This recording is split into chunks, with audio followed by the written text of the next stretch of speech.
So what's so special about the night? The first answer is what? Well, the Quran, and that if you catch that night, you've accumulated a worship of an 84 years. That's amazing. That's great. But I want to ask you and me, think about it for a second. Think about it for a second. If Allah subhanahu wa ta'ala, because some people said, some scholars said, yeah, you know, I mean, this is important because people in the past lived long time and they had more ability to be able to gain all of that, those years of worship. We didn't because of our short time. So that's why Allah subhanahu wa ta'ala wanted to compensate for that. Like if Allah wants to add that ajr for us, He would add it. What's the purpose of Surah Laylat Al-Qadr? What's the point? What is Laylat Al-Qadr about? He answers, what is it? Salamun hiya. Peace it is. So Allah subhanahu, well, let's just look at the word salam. This is a very beautiful word. The word salam comes from the root word salima, which means to be whole, to be sound, and to be healthy. Everything is full, intact. There is nothing missing. And that's why Allah is as-salam. He is as-salam. That's what we say in the prayer. Ya Allah, anta salam. At the end of prayer, we say, Allahumma anta salam. Full, intact. So for us, Allah subhanahu wa ta'ala wants for us to experience that salam. Because when we experience the salam, not only that we are at peace, but we actually connect with the one who is the source of peace. And that adds our life, brings it to another level. Brings us to understand, you understand love differently. You understand life differently. You understand success differently. You enjoy everything differently. Allah doesn't want us to really just live life in a way where we're just struggling and we're just stuck in that struggle. There's always a way out for us. We just don't use it fully. We don't know how to use it fully. So Laylat Al-Qadr is an opportunity for us to step into that salam. And this is an opportunity of actually every single prayer. But this is a more intense one. You know how you kind of accumulated so much of that and you need that like kind of boot camp to get all of the stuff out? This is the night. And I really want to have this conversation with you, and we have it yesterday, subhanAllah, with the teens. We had the qiyam and we addressed this conversation. It's a very special one because, you know, you can go and pray. It's not about how much you prayed. And the reason I say this, I remember in one of the qiyams that I used to do with my teachers, it was almost towards the end of the ashr, the last 10 nights, and I remember she would look at some people and just like say, listen, you guys, you have 2 more nights. You have an opportunity to have peace. What are you holding on to? That's stopping the peace from coming, despite the fact they were praying every single night and all the night. You can pray, but if you don't bring back the wholeness together, you can go so far. You can ride on a bike that is actually broken for a little bit, but it's not going to take you that far. If you want to go miles and miles, you need an intact bike. You need a car that is actually, that engine is working. You need a phone that has its battery full. If it's broken, it can take you just a little bit. It can't take you fully. So the opportunity tonight is that for you to enter into the Ashr, and this is, alhamdulillah, a great opportunity that we have this conversation here. Start by assessing, where are you at with Allah subhanahu wa ta'ala? Where are you at? Where are you at with this whole peace conversation?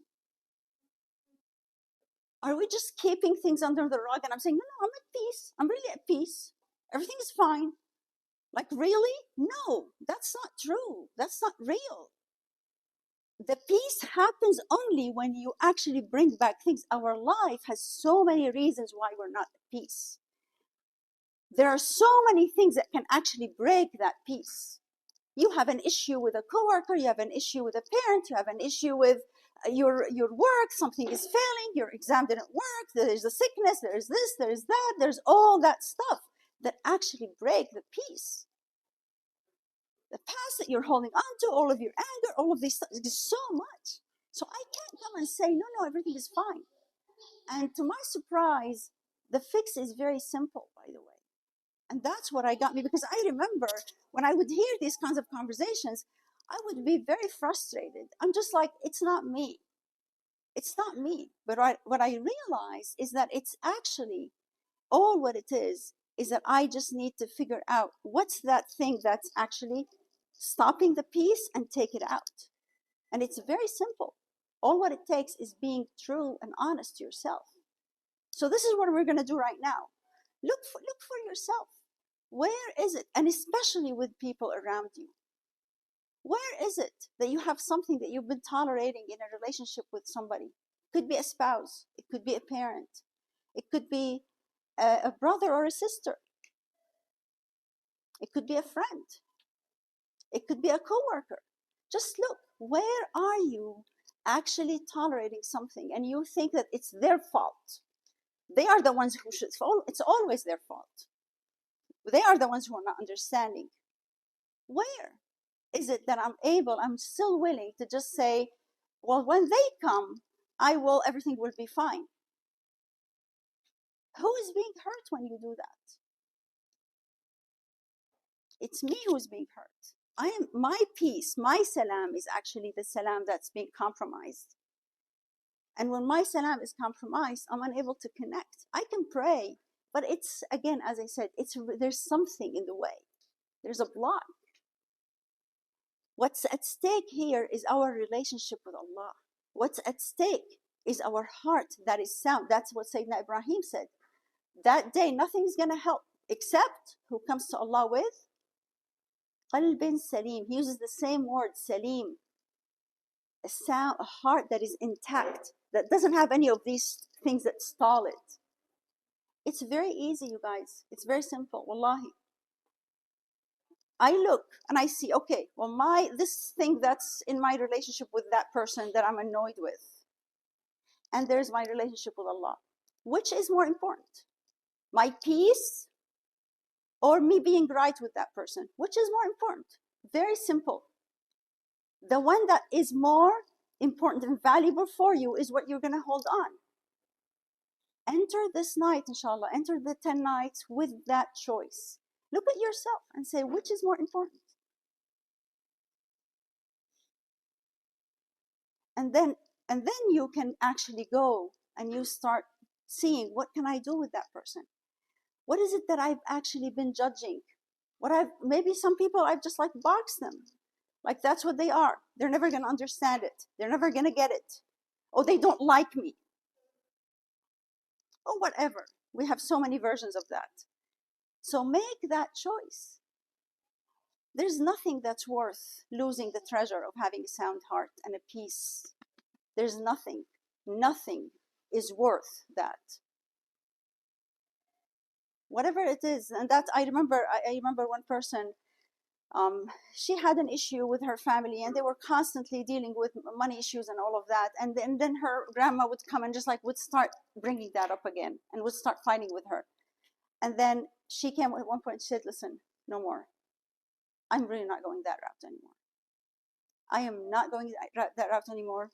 I'm going to figure out a way to reconcile this, and I'm giving up whatever that is needed to be given up so I can have my peace. I'm not saying you compromise for no reason, but there are ways for us to actually figure it out. But don't just look, and this is the work, this is really what we work. And that's, by the way, this is essential in the Quran. Allah subhanahu wa ta'ala calls it tazkiyah. What we now say leadership and or self-development and all of that, it's actually one of the essential anchoring points and essence of our deen in the Quran. It's called tazkiyah. Zakah is purification.